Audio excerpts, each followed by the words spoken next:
Efesus 2, 8, 9, 10 berkata kita selamat bukan karena perbuatan baik, tetapi sesudah selamat ayat 10 berkata harus berbuat baik. Mengapa? Berubah. Di sana saudara, sayang, nggak akan pernah sempurna. Tetapi ada perjalanan rohani dari manusia lama bertambah baik. Roma-Roma sudah berkata, pertama berkenan, pertama sempurna. Tidak tetap di situ aja, apalagi mundur. Kalau tadinya Allah itu bisa diumpamakan Tuhan Yesus itu dengan satu aja, kasih. Dalam kasih itu termasuklah semuanya sifat-sifat Tuhan Yesus. Karena Allah itu kasih, amin. Kalau panjang sabar itu pun karena kasih. Kasih itu panjang. Haleluya. Ada nyanyian anak-anak, panjang muka namanya kuda. Panjang tangan pencuri, panjang sabar anak Tuhan. Jadi salah satu ya tanda kasih itu adalah yang sabar, mengampuni. Coba baca 1 Korintus 13 ya dan lain sebagainya, begitu banyak mengenai buah roh dan lain sebagainya. Saya dan saudara harus bertumbuh di situ. Amen. Tidak usah kita saling menghakimi. Kita tidak dipanggil untuk saling menghakimi. Kita dipanggil untuk saling memberkati. Tetapi kita bertanggung jawab akan hidup kita. Saya bertanggung jawab, saudara bertanggung jawab. Buku Ibrani 5 berkata, kalau ditinjau dari umur rohanimu, seharusnya kau bisa jadi guru. Kenapa kau masih anak-anak? Tuhan sedih kalau kita tetap anak-anak. Tahu saudara anak-anak? Ibu, anak-anak itu kan bagus. Tuhan bilang jadi anak-anak. Ya, jadi anak-anak dalam hal iman, percaya kepada Tuhan. Tapi dalam hal anak-anak egois, itu jangan lagi saudara. Ya, kasih tidak mementingkan diri sendiri. Tahu saudara anak-anak, mak belilah baju, belilah pita. Besok nggak ada uang mama. Jatuhkannya dirinya di lantai, baca kedua. Sampai mamanya bilang, iya buten, iya buten, iya buten. Malu mamanya. Egois saudara, nggak dipikirnya uang mamanya, nggak ada. Apa nggak pikir-pikirnya, aku mesti dapat pita itu. Jangan begitu saudara. Ya, berubah. Ya, 8 berkata berubah kita semuanya. Haleluya. Saya tidak akan panjangkan lagi mengenai berubah ya oleh roh. Roh, di mana ada roh, situ ada kebebasan. Saudara penuh Roh Kudus. Haleluya. Aku sama Roh Kudus. Roh Kudus selalu mengingatkan kita firman Tuhan supaya kita terus bertumbuh. Patuhi Roh Kudus. Jangan dukakan Roh Kudus. Saya saudara bisa mendukakan Roh Kudus. Ya, saya sudah saksikan kemarin hal pertama yang kita tahu kita selamat ada kesaksian roh.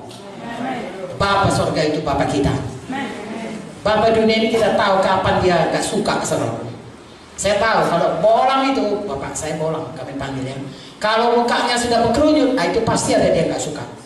Jangan diteruskan, bagus berhenti aja. Belajar berusaha menyenangkan hatinya. Ya, kalau ibu saya kalau sudah mulai bergesek-gesek selopnya, sandalnya, nah, itu nggak cocok itu. Lebih bagus lah sadar iya mak, nah, ikut aja. Ya, tahu kita orang tua kita, Bapa di sorga lebih lagi karena ada Roh Kudus. Jangan keraskan hati, berubahlah saya. Hari lepas hari biar kemudian tuh dipancatkan dari hidup kita. Haleluya.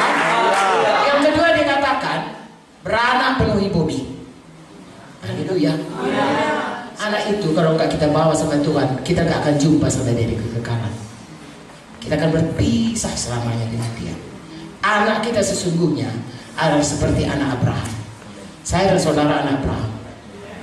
Tuhan berjanji kepada Abraham, aku akan berikan kepadamu anak keturunan seperti bintang di langit, seperti pasir di pantai laut. Nggak pernah dilihat Abraham itu. Anaknya cuma satu, Ishak. Ishak kemudian beranak, saudaraku, Yakub dan Esau tidak Yakub beranak 12 dan pada waktu dia mati dia paling ya lihat hanya Ishak, Yakub ya, dan kalau dia mati sekian sudah beberapa, dan Yakub pun 20 tahun di tanah ya. Yang saya tahu saudaraku waktu Yakub Ishak yang mati, jadi berarti Abraham tidak lihat cucunya pun, cicitnya ya.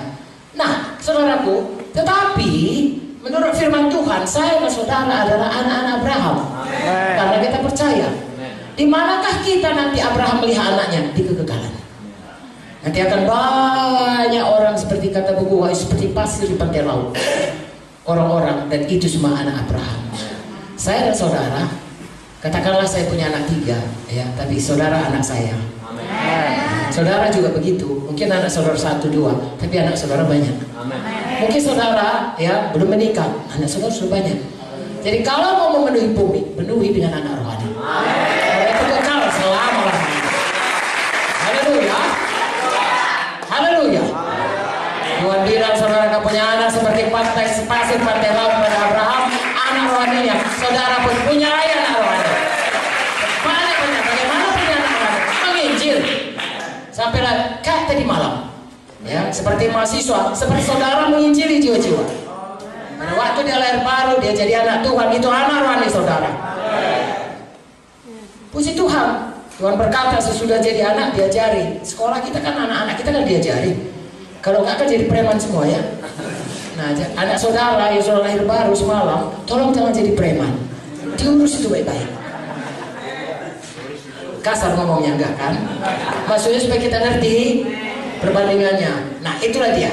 Jadi punya anak. Yang ketiga berkuasa. Ya, berkuasa itu saudaraku, artinya apa yang kita katakan itu berkuasa. Ya, seperti kemarin kita katakan sembuh, sembuh. Setan pergi, pergi. Ya. Artinya kita berkuasa atas semuanya musuh yang ada di dalam. Dan musuh kita bukan manusia, tapi setan dan iblis. Tuhan berkata, tanda orang percaya mengusir setan. Betul? Tanda orang percaya meletakkan tangan soal sakit, orang itu akan sembuh. Tanda orang percaya saudaraku, ya, ada roh Tuhan dalam dia. Dan roh Tuhan yang dalam dia lebih besar dari roh apapun yang ada dalam dunia.